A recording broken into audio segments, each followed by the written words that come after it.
Salty ah.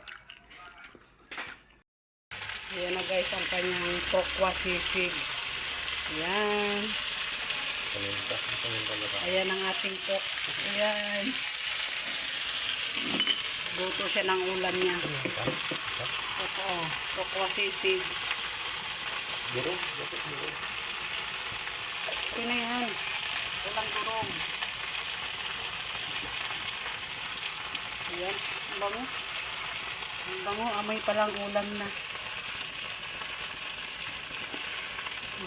Ping-ping yan. Ping. Seryoso yan. Siyempre. Kalamansi. Gumawa ka ng kalamansi doon bago mo haluin.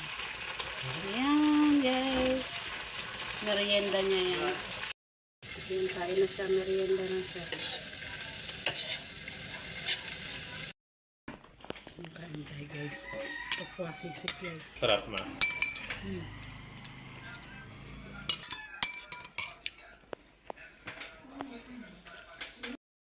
Ay mga kananay, ayan ang ating ulam for dinner.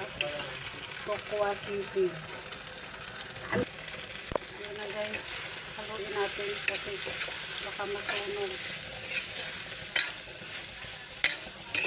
Ang bango ng amoy. Nalagyan natin dito pa.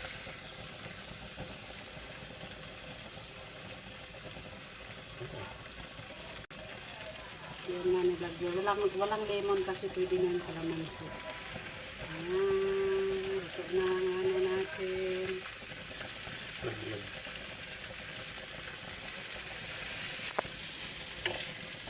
Dapat pahiga lang. Ay, ano ba? Sa ano ko yan? Yan, kain na siya. Merienda na siya.